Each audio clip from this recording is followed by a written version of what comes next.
Don't chew on that, Max. Cooper loves that chew, too. Oh, now he's into Cooper's food. Wow, he is loving it. What do you feed Cooper? Blue Buffalo Life Protection Formula. He never leaves a crumb. I love it because it's made with high-quality protein, nutrient-rich fruits and veggies, and wholesome whole grains. Looks like we're switching to Blue. Blue Buffalo foods are made with the superior ingredients your dog needs to thrive. Can your dog food say that? Visit feedbluefood.com to learn more.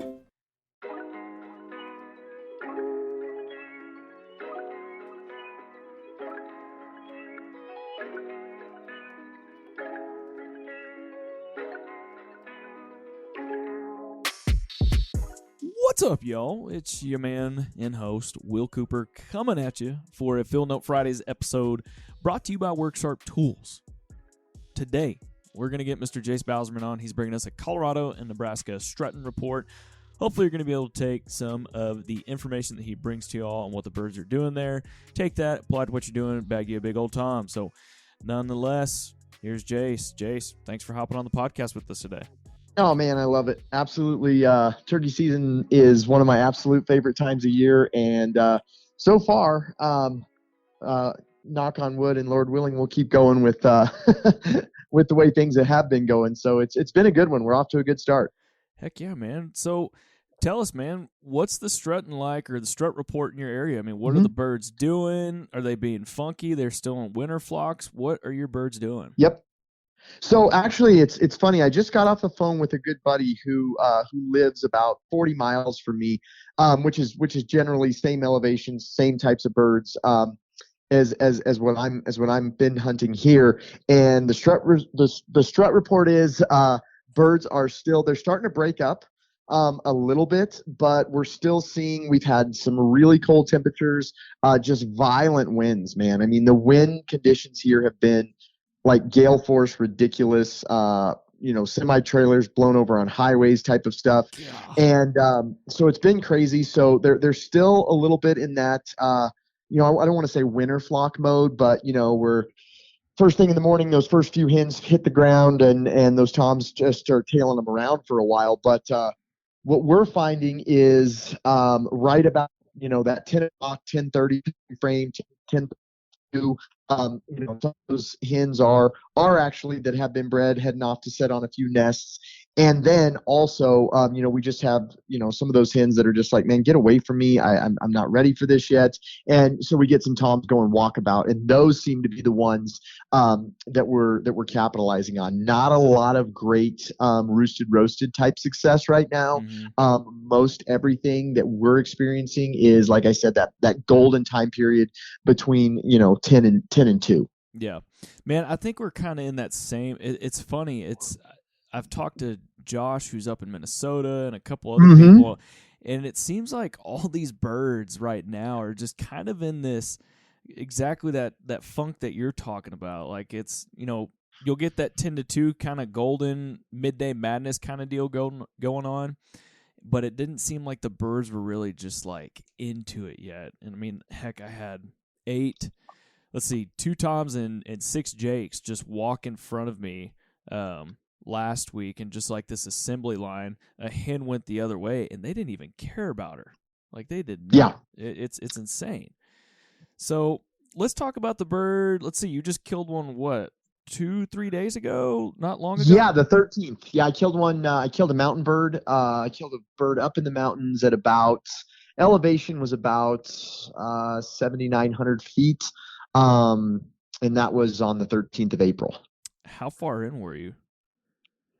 Actually, on this hunt, we were not super far in at all. So I've got a good buddy that lives on a ranch up near the Spanish Peaks, and we were actually hunting his property. So we were not super far in on this one, but I've got 2 buddies that are showing up here on what is today, the 23rd. They'll be here on the 23rd. Sweet. And yeah, those 2 guys are going into the spot we talked about on the podcast. So okay. we will be, 12 miles I in. will have a good report from those guys if they don't know what they're in for yet. One was just texting me like, what's the weather like? I've heard it's windy. How are the birds acting? And I'm like, man, the birds you're going after, I haven't even walked in there yet. So trial by fire, boys. Yeah. So let's talk about that bird you killed, man. Like what Yep. Run us through what happened. Yeah, so I mean, on this, I never want to project something that is not. So like, this is a private ranch, and doesn't get a lot of pressure. However, the hunting it really sucked, honestly. I mean, that's the best way to put it. Temperatures in the morning were in the 20s, wind speeds gusting up to 50. At one point on this hunt, my buddy Seth was literally, we had a little lull in the wind, and we were trying to get into bottoms and things like that, where it wasn't super thick cover, because I've just found our birds out here, when it's blowing windy, they don't like that super thick cover, because I think it jacks with their eyesight a little bit and makes predators easier to get up on them, because everything in the woods is moving. So, but if you can find those little isolated open pockets that have a little bit of cover but some openings, so we were trying to hit those, and we had a little bit of a lull in the wind, and I mean like 2-3 minutes where we were like, is that a gobble? And then he was just shot gobbling, and he shot gobbled again. We're like, okay, yeah, he's up there. And we closed the distance. We know the bird didn't see us. We know we were within 250, 300 yards of the bird. And Seth is behind me, like, I will say no more than 30 yards calling. And I can't hear him. In fact, I ended up getting up out of my spot and going back to him and being like, bro, are you going to call, or are we just going to sit here? And he's like, I'm hammering. And that's just to tell you how windy it was. So, we didn't get anything done with that bird. My bird, so were very non-vocal, and that was partly to the wind too. I mean, they weren't wanting to give up much. They know they're susceptible to predators in that wind, and they weren't talking much. So we ended up doing a lot of glassing and finding birds that were working the edges of tree lines, things like that. And my bird was doing that. And we actually, he had a hen he was tailing, and we just kind of got in front of him, kind of predicted his path of travel, and kind of got in front of him. And the hen actually ended up feeding right up to us, and I shot him at 22 yards. So it wasn't like the most exciting, in your face gobbling, coming into the decoy, thrilling way to kill a bird. But sometimes you just you got to do what you got to do, and that was the best case scenario for us there. Yeah. So you also went to Nebraska too recently, correct? Yep. I went, I was there, I think, right around the 1st of April. I think it was maybe even April 1st, 2nd, 3rd, maybe the last couple of days of March. I can't remember the exact time frame, but yeah, that was during Nebraska's archery season. So we were archery hunting, and it was pretty incredible, really. Really? Yeah, it was banging, dude. I mean, it was fire. But again, we killed 5 birds. So I killed 2. I had 2 tags. My buddy killed 3, all with archery equipment. Every bird was taken between 10 a.m. and 11:30 a.m. Every bird was killed in that time frame. Dang. Yep. And it was just one of those deals where, didn't have the best weather situations again. A lot of stinking wind. It just seems like it's been abnormally windy everywhere I've gone this spring. Yeah. But I mean, we during those midday hours, man, we would just move into spots, and just say, hey, we know in the past, traditionally, this has been, a good turkey area. And that's really what we did, is we just set up the ground blind, got it really well brushed in. Not that you have to do that, but I mean, time was on our hands, right? So, I mean, we had time to kill, and we just wanted to make sure everything was right, and, got the decoys out and spent time in these areas, and ended up getting, just calling birds in, getting birds fired up. We killed 5 birds in 3 days there. And so, all with archery equipment, and, they were very responsive to calls. Those Really? birds were. Okay. Yes. Yep. They were very responsive to calls, very responsive to decoys. We were just going with like a kind of your standard set. We had a 3/4 strut Jake, over a lay down hen with like a feeder hen off to the side, just, nothing special, just kind of standard. And, I mean, the birds responded well to it. We were finding that we were having to get really amped up with our volume on the calls. So, I was using a real real high pitched aluminum pot and peg, and then a diaphragm that I have that just screams. So yeah, that was kind of the report from there. But we saw a lot of birds, got on a lot of birds, killed a lot of birds. Man, that sounds like a blast. So, man, that's funny. I mean, just how the birds are fired up in Nebraska. I mean, heck, 20 days ago. You were there 20 days ago at the beginning of the month. Yeah. It's been 20 days, man, and they were popping.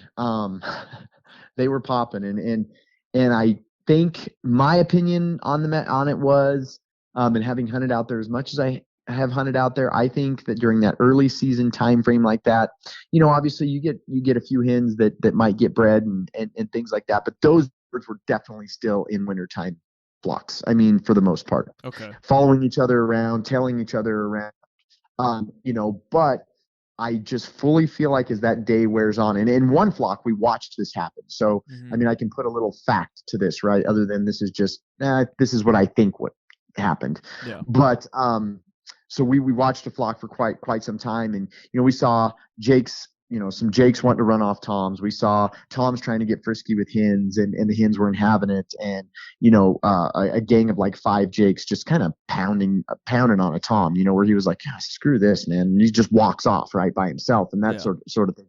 So I think what we were having happen is a combination of all that. I think that we had a little period during the day where those flocks would break up, though not seriously, where they're miles from each other or hundreds of yards even from each other. But, we're talking, hundreds of yards, but nothing more than like 300 yards away from where the main concentration of birds were. But they just kind of got pushed on the outskirts, and then we'd move into those outskirt areas and set up and start calling. And I think it was just like, oh man, this is sucking over here, but man, they're making noise over there, and let's go check that out, and then we'd get a tom to come in, or we'd get, a couple Jakes and a tom to come in. And it was just, that was just kind of how it went. Okay. So let's go back to Colorado. So you got some buddies coming in, it sounds like wind is crazy in Colorado. Things have been a little tough. What's your prediction on this next week and a half? What do you think these birds are going to be doing? Well, we're going to have a little cold front push in here over the weekend. But when I say little cold front, I mean, for me, I like it. It's going to be highs in the 60s. Today it's 88 degrees out there, but it's super windy again. Yeah. So I like those cooler days where the temperature stays in that 60 to 70 range. I feel like those birds don't just, get after it for a while and then get into a loafing zone and want to seek shade and that sort of thing. I think it really keeps the rut going strong throughout the day. So excited. I'm really optimistic about how it's going to be over this next week. Definitely seeing birds starting to break up a little bit. I'm going to go put glass on some birds tonight here. Just cause I feel bad not doing it. Yeah. I feel like I'm doing something wrong, even though I might take one of these guys down there, but they wanted the adventure. So we're gonna push a little deeper into some places. But I like keeping an eye on these close to home birds, and I think that's something, even though I'm tagged out, my boy's tagged out. I took his friend, we killed a bird with him, and I think that you can continue to learn a lot if you have just because you're tagged out doesn't mean you can't go. I mean, if you love turkey hunting, especially, doesn't mean you can't go out there and learn. Yeah. I mean, this is a great opportunity for me and anybody else that's like, okay, I'm tagged out, I don't have tags here, but you can go out and watch birds and see what they do and kind of, keep a journal of like, hey, what's going on. This is a great chance to put notes into your HuntStand app and things like that. You can start to piece things together so that you can kind of, find out, hey, April 25th through the 30th last year, this was what was going on. How do I know? Because I was out there. I actually watched it, and these are my notes. Oh yeah. So, because there's going to be years when it's a struggle fest, and you get on the struggle bus and things aren't going well and you're hunting longer. Like I said, I just talked to my buddy up in Trinidad, and he has ridiculous property to hunt, like stupid good property to hunt. And that's what he basically said. He's like, man, I don't get it. I'm on the struggle bus. I can't get a bird to commit to my decoys. I have had hens screw me at the last second. The wind is awful. And so, last year, typically he's an opening dayer, it's a one and done type deal. But, this year's proved different, and we're, several days into our season now, 2 weeks, and he's still going. So it just goes to show you that it's not always easy by any means. No, none at all. So if you had to give that hunter a piece of advice that's hunting Colorado, same, not just hunting Colorado, what's your piece of advice for them for the next week or so? For the next week or so, man, I would say, and I say this it's dumb because it sounds cliche, but I have talked to a couple hunters this week that are like, man, it's not happening. And I'm like, well, why are you calling me? It's 9:15 in the morning, and they're like, well, I'm headed back to the house. It wasn't happening. And I'm like, I think, if you decide you need rest or you decide to miss something, I would miss the first 2 hours of the morning. Honest to God. I know that sounds crazy, but I would miss the first 2 hours of the morning right now over missing 9 to 2. I would be out there. That's when I would be hunting. Obviously, if you have birds roosted, obviously we like to get up in the morning and get out there because it's beautiful. And for sure, usually we're going to hear birds gobble, right? I mean, it's usually if you're around birds, you're going to hear them gobble. It'll get you excited. But then I think what happens is a major letdown sometimes because those birds hit the ground and everything goes quiet. And an hour goes by and you think, man, everything's quiet. And those birds haven't moved 20 yards from where they pitched. They're just still scratching around, following a couple of hens around, walking around, waiting to see what they're going to do. And by then, a lot of guys are like, oh, man, I'm cashing in, didn't happen off the roost. I'm going to go home for the day, or I'll get back out in the evening. And I mean, I'm dead serious about this, like 9 to 2, 10 to 2. I'm going to be, if I have a tag in my pocket, I'm in Colorado during this next week and a half, I'm out there. I promise. Yep. Got it. Well, sweet, man. Well, I think anybody that's hunting Colorado, y'all take what Jace has brought to the table for y'all today and apply it to what you're doing. Hopefully you can bag you a tom. So, Jace, man, thanks for hopping on the podcast with us today. You bet, buddy. I really appreciate it, Will. And I look forward to talking to you again. We've got some maybe touch base with you after we get after these canyon birds a little bit here and in the next week or so, and see how they're doing and how things go, even progressing into the later phases of the turkey rut in May. Absolutely, man. We'll definitely have to follow up. All right, y'all, there you go. Hopefully you'll be able to take some of that information from Jace, head out into the woods, and get you a big old tom here in the next week or two if you're in Colorado or Nebraska.